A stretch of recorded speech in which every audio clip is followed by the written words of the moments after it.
இந்திய நாட்டுக்கு மட்டுமல்ல, உலகுக்கே மறுபடியும் சொல்றேன், தமிழ் நிலப்பரப்பிலிருந்து தான் இரும்பின் காலம் தொடங்குச்சு என்ற மாபெரும் மானுடவியல் ஆய்வு பிரகடனத்தை இந்த நிகழ்ச்சியின் வாயிலாக அறிவிக்கிறேன். 5300 ஆண்டுகளுக்கு முன்னாடியே உருக்கு இரும்பு தொழில்நுட்பம் தமிழ் நிலத்துல அறிமுகமாயிடுச்சு.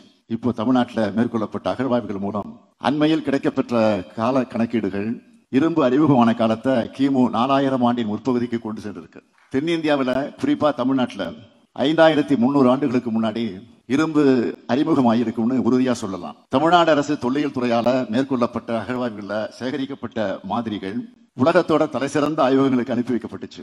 தமிழ்நாடு அரசு தொல்லியல் துறை பல்வேறு ஆய்வு நிறுவனங்களுக்கு மாதிரிகளை அனுப்பி பெறப்பட்ட முடிவுகளை கூர்ந்து ஒப்பாய்வு செஞ்சதுல ஒரே மாதிரியான முடிவுகள் கிடைக்குது. இப்ப கிடைச்சிருக்க கதிரியக்க கால கணக்கீடுகள் மற்றும் OSL பகுப்பாய்வு கால கணக்கீடுகள் அடிப்படையில கிமு 3345 தென்னிந்தியாவில் இரும்பு அறிமுகமாயிடுச்சுன்னு தெரிய வருது. அதற்கான ஆய்வு முடிவுகள் இதோ.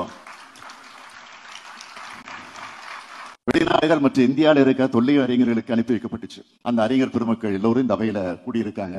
இவங்க எல்லோரும் ஒரு சேர தமிழ்நாடு அரசையும் தமிழ்நாடு அரசின் தொல்லியல் துறையின் ஆய்வு முன்னெடுப்புகளையும் வெகுவாக பாராட்டியிருக்காங்க. இரும்பின் காலம் குறித்த முடிவுகளுக்கு ஆதரவாகவும் கண்டுபிடிப்புகளையும் பாராட்டியிருக்காங்க.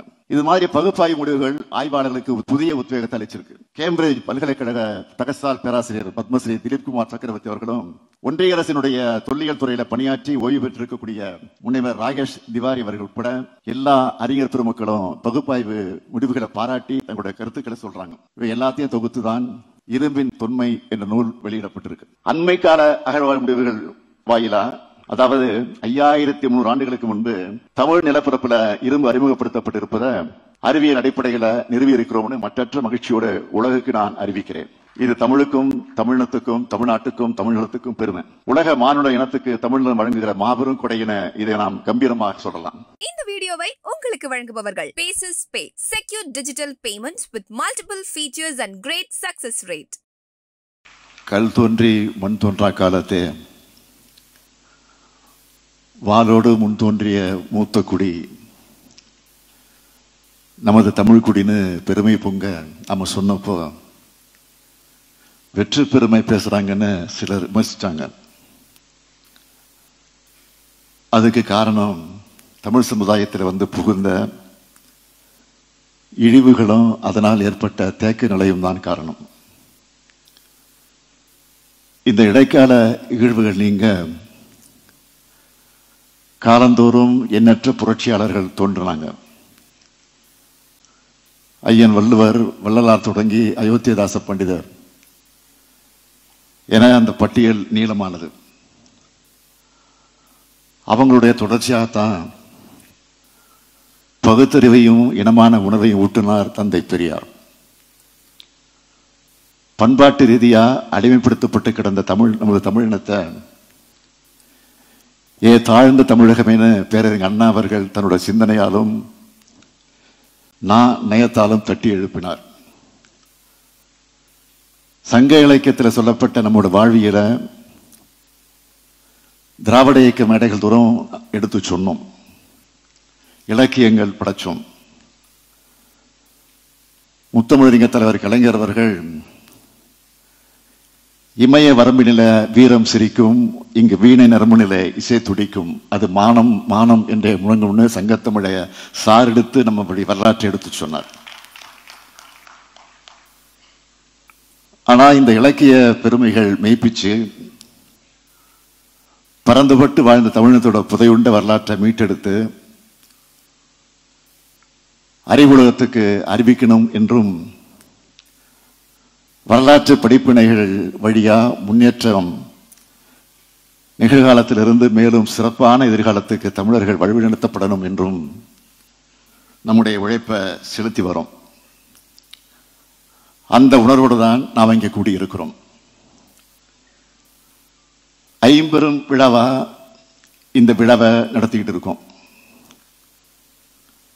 இரும்பின் தொன்மையை நாட்டுக்கு அறிவித்தல், இரும்பின் தொன்மை நூலை வெளியிடுதல், கீழடி திறந்தவெளி அருங்காட்சியகத்துக்கும் கங்கை கொண்ட சோழபுரம் அருங்காட்சியகத்துக்கும் அடிக்கல் நாட்டுதல், கீழடி இணையதளத்தை தொடங்கி வைத்தல், தமிழ் பண்பாட்டை உலகுக்கு சொல்லும் விழாவா இந்த விழா சிறப்பா நடந்துகிட்டு இருக்கு. தொன்மையும் திண்மையும் வளமையும் பெருமையும் கொண்ட தமிழ்நாட்டோட சிறப்பை வெளிப்படுத்துகிற விழாவா இந்த விழாவை ஏற்பாடு செஞ்சிருக்கக்கூடிய மாண்புமிகு அமைச்சர் தங்கம் தென்னரசு அவர்களையும் அரசு முதன்மை செயலாளர் திரு உதயச்சந்திரன் அவர்களுக்கும் என்னுடைய நெஞ்சார்ந்த பாராட்டுக்கள், வாழ்த்துக்கள். இந்த விழாவின் மூலம் முக்கியமான அறிவிப்பு ஒன்று வெளியிட போறதா நேற்று சொல்லியிருந்தேன். பலரும் என்ன அறிவிப்புன்னு கேட்டுக்கிட்டே இருந்தாங்க. இந்த நிகழ்ச்சிக்கு வருகிற வரையிலும் கேட்டுக்கிட்டே இருந்தாங்க. தமிழர்களுடைய தொன்மையை உலகத்துக்கு சொல்ற ஒரு மாபெரும் ஆய்வு பிரகடனத்தை இப்போ நான் அறிவிக்க போகிறேன். இங்கே கூடியிருக்கிறவங்களும் நேரலையில இந்த விழாவை பார்க்கக்கூடியவங்களும் கவனமாக கேளுங்க. தமிழ் நிலப்பரப்பிலிருந்து தான் இரும்பின் காலம் தொடங்குச்சு. இந்திய நாட்டுக்கு மட்டுமல்ல, உலகுக்கே மறுபடியும் சொல்றேன், தமிழ் நிலப்பரப்பிலிருந்து தான் இரும்பின் காலம் தொடங்குச்சு என்ற மாபெரும் மானுடவியல் ஆய்வு பிரகடனத்தை இந்த நிகழ்ச்சியின் வாயிலாக அறிவிக்கிறேன். 5300 ஆண்டுகளுக்கு முன்னாடியே உருக்கு இரும்பு தொழில்நுட்பம் தமிழ் நிலத்தில் அறிமுகமாயிடுச்சு. இப்போ தமிழ்நாட்டில் மேற்கொள்ளப்பட்ட அகழ்வாய்வுகள் மூலம் அண்மையில் கிடைக்கப்பெற்ற கால கணக்கீடுகள் இரும்பு அறிமுகமான காலத்தை கிமு 4000 ஆண்டின் முற்பகுதிக்கு கொண்டு சென்றிருக்கு. தென்னிந்தியாவில் குறிப்பா தமிழ்நாட்டில் 5300 ஆண்டுகளுக்கு முன்னாடி இரும்பு அறிமுகமாயிருக்கும்னு உறுதியா சொல்லலாம். இது ஆய்வு முடிவுகளாகவே நான் அறிவிக்கிறேன். தமிழ்நாடு அரசு தொல்லியல் துறையால மேற்கொள்ளப்பட்ட அகழ்வாய்வுகளில் சேகரிக்கப்பட்ட மாதிரிகள் உலகத்தோட தலை சிறந்த ஆய்வகங்களுக்கு அனுப்பி வைக்கப்பட்டுச்சு. பூனே நகரில் இருக்க பீர்பா சஹானி தொல் அறிவியல் நிறுவனம், அகமதாபாத் நகரில் இருக்கக்கூடிய இயற்பியல் ஆராய்ச்சி ஆய்வகம் ஆகிய தேசிய அளவில் புகழ்பெற்ற ஆய்வு நிறுவனங்களுக்கும் பன்னாட்டு அளவில் உயரிய நிறுவனமான அமெரிக்க நாட்டின் புளோரிடா மாநிலத்தில் இருக்க பீட்டா அலுவலகத்துக்கும் மாதிரிகள் பகுப்பாய்வுக்கு அனுப்பி வைக்கப்பட்டுச்சு.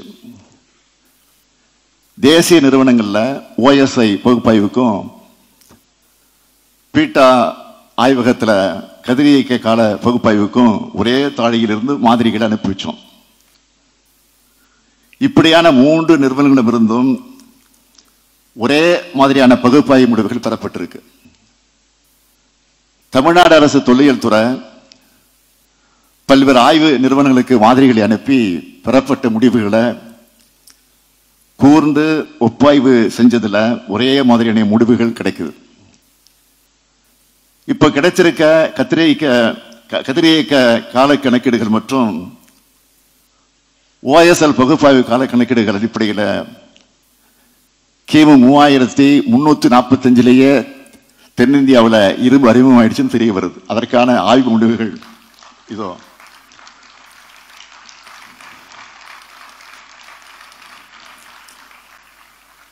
இந்த பகுப்பாய்வு முடிவுகள் வெளிநாடுகள் மற்றும் இந்தியாவில் இருக்க தொல்லியல் அறிஞர்களுக்கு அனுப்பி வைக்கப்பட்டுச்சு. அவங்க எல்லோரும் இரும்பின் தோற்றத்தையும் பண்டைய தொழில்நுட்பத்தை பற்றியும் ஆய்வு செஞ்சு வர்ற அறிஞர் பெருமக்கள். அந்த அறிஞர் பெருமக்கள் எல்லோரும் இந்த அவையில கூடியிருக்காங்க. இவங்க எல்லோரும் ஒரு சேர தமிழ்நாடு அரசையும் தமிழ்நாடு அரசின் தொல்லியல் துறையின் ஆய்வு முன்னெடுப்புகளையும் வெகுவாக பாராட்டியிருக்காங்க. இரும்பின் காலம் குறித்த முடிவுகளுக்கு ஆதரவாகவும் கண்டுபிடிப்புகளையும் பாராட்டியிருக்காங்க. இது மாதிரி பகுப்பாய்வு முடிவுகள் ஆய்வாளர்களுக்கு புதிய உத்வேகத்தை அளிச்சிருக்கு.